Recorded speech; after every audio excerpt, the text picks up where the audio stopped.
Powered by Riverside FM. Man, I've been thinking about the 2025 season and what Minnesota Vikings need to step up in this upcoming season. Like sometimes you just got to dive deep and try to look at spots that are really important and look at the personnel that we have. Everybody needs to play at a certain level, but are there 5 guys that we really need to step up this season? I say yes. Like, this is not a roster preview by any stretch of the imagination, but it's about a little bit of pressure. It's about guys that need to say, okay, this is my time. I really got to step it up this year to help the purple. Today, I'm going to break down 5 Minnesota Vikings who I feel like have the most to prove heading into the 2025 season. Whether it's injuries, whether it's, I don't know, man, competition, expectations, whatever. These guys have to deliver. I think the most glaring one is JJ McCarthy. And I know I've been one pushing back on some of the Minnesota Vikings fans saying, hey, man, you got to give this guy a little bit of time. I do believe that, but I'm also realistic in seeing the team that's been built around him. UP Nation. Like, there's not a lot of glaring weaknesses surrounding JJ McCarthy.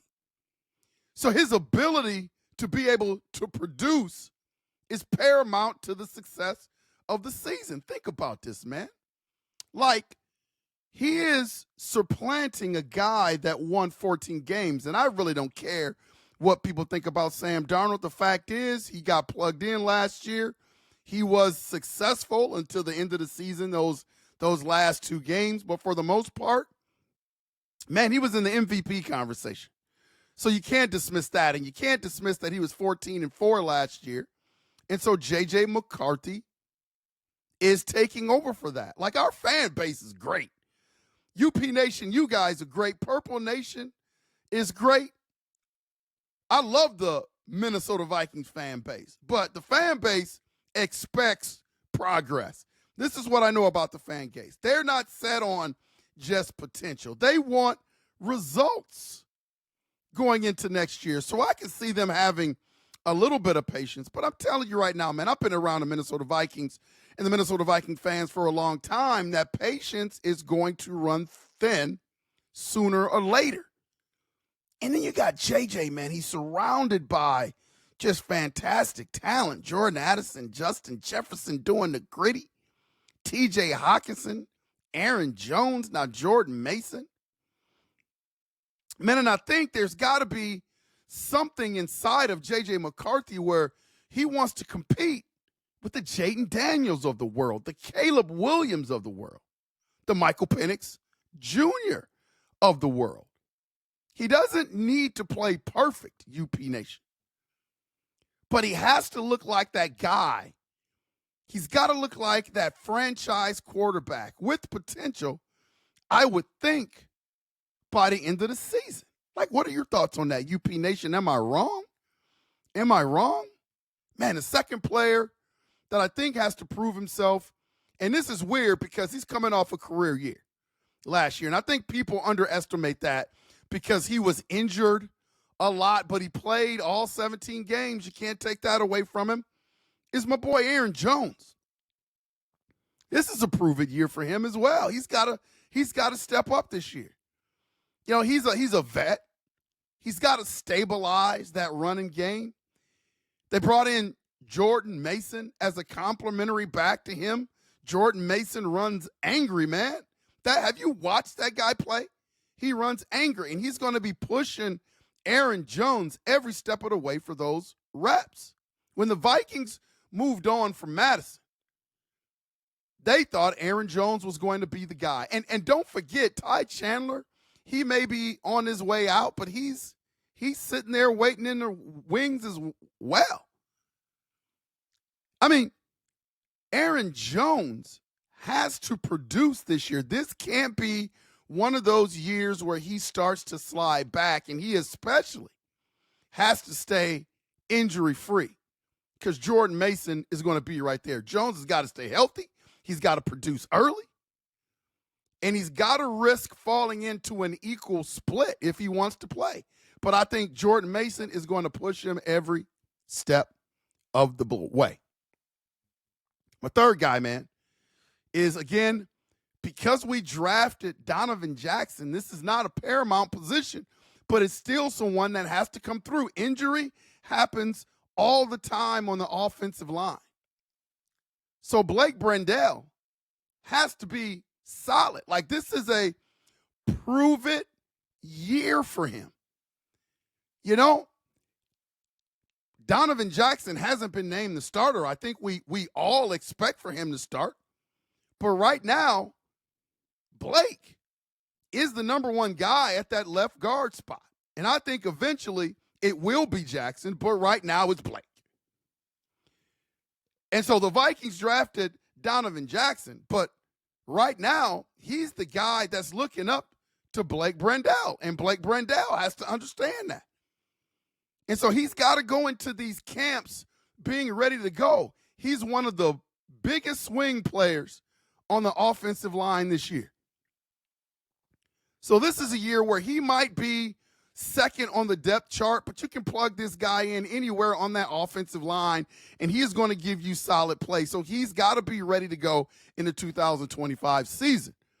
If he's not ready to go in terms of plug and play, that really hurts our depth on the offensive line and could affect our team, especially with a quote-unquote rookie quarterback. So he's got to be ready to go. Man, those are three guys right there that have to be ready to go. Player number 4 for me, man, is Dwight McGloin. I've been hearing the potential about this guy, low draft capital, but a big opportunity in a thin cornerback room is Dwight McGloin. Who knows whether or not the Vikings are going to bring in someone like an Asante Samuel, you know, a Jalen Ramsey. All those rumors have been about. I don't see the Vikings doing that.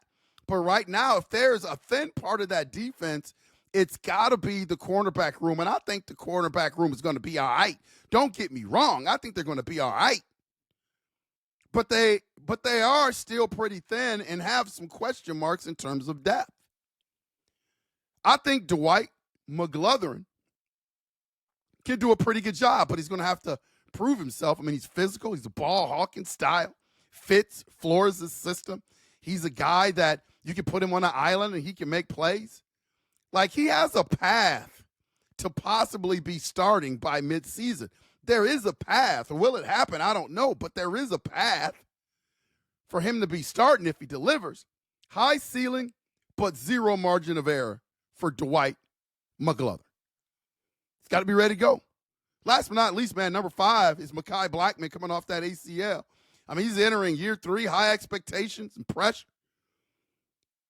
Flash talent in 2024, but then, you know, he had that injury.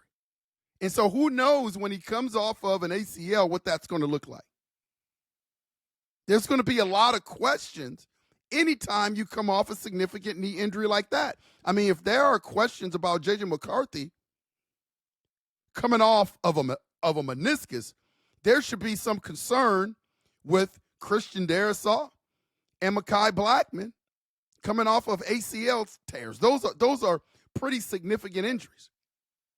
He needs to be that lockdown corner number 2 possibly. If not, into the slot, because we brought in the Rodgers guy from Philly. But I think this is a prove-it year for Mai Blackman coming off that injury. He's either going to be or he's not going to be. I don't think there's a lot of waiting around for Mai Blackman. Barring another injury, I think they're going to be looking at him to do some things for the Minnesota Vikings. I think he's the key to whether or not the Vikings secondary holds up or gets torched, because no matter what role he plays, he's going to add a lot of depth to that secondary room. I was just sitting around thinking about who are the 5 guys that need to step up for the Minnesota Vikings. So those are my 5 guys right now today. That list is fluid, so it may change from time to time leading into the season. But right now, today, those are the 5 guys that I think have a little bit of pressure on them and that needs to step up in the 2025 season as it is today. This has been Unconventional Playbook. Please hit that like and subscribe button. Please consider becoming a member. Those of you that become members, you'll get your name etched on the Wall of Fame. We already got 5 members, honorary members on the Wall of Fame, people that have just put out great comments and been involved with the show since day one.